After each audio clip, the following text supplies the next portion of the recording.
Iran Israel યુદ્ધ વચ્ચે દુબઈમાં ફસાયેલા સુરતના 20 પ્રવાસીઓમાંથી 5 મુસાફરો રિલીફ સ્પેશિયલ ફ્લાઇટ મારફતે સુરત પરત ફર્યા છે।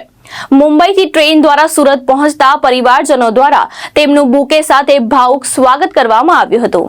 ઈરાન ઇઝરાયલ યુદ્ધના કારણે મધ્ય પૂર્વ વિસ્તારમાં ફ્લાઇટ વ્યવસ્થામાં અસ્તવ્યસ્તતાને કારણે સર્જાતા અનેક પ્રવાસીઓ વિદેશમાં ફસાયા હતા।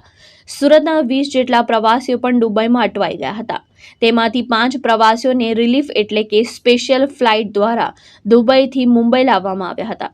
ત્યારબાદ તેઓ ટ્રેન દ્વારા સુરત પહોંચ્યા હતા। સુરત પહોંચતા જ પરિવારજનો દ્વારા બુકે આપી તેમનું ઉષ્માભર્યું સ્વાગત કરવામાં આવ્યું હતું।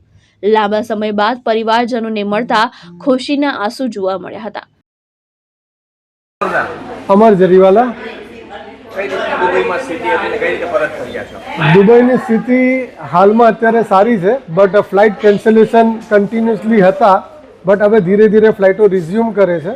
એટલે રિઝ્યુમ કરે તો એક ફ્લાઇટની અંદર લગભગ 300 થી 400 ઓન એન એવરેજ 4 થી 5,000 લોકો દુબઈની અંદર રિટર્ન થાય છે। તો એ day by day number of passenger વધતા જશે અને લોકો સુરતમાં આવતા જશે। બટ જે માહોલ વોરનો હતો એવી સ્થિતિમાં રેસ્ટોરન્ટો, હોટલ બધું ચાલુ હતું, એટલે એવો કોઈ ડરજનક માહોલ સર્જાયો નહીં હતો।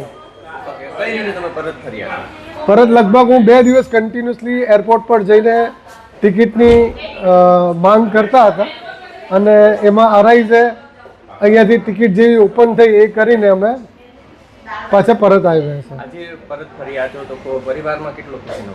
પરિવારમાં ખુશીનો ખૂબ જ માહોલ છે, બધા ભાવુક થઈ ગયા છે, કારણ કે જ્યારે એક દેશની અંદર યુદ્ધની સ્થિતિ હોય અને સ્થિતિમાંથી બહાર આવીને પરિવારજનોને મળીએ તો એ ઘણો આનંદનો માહોલ।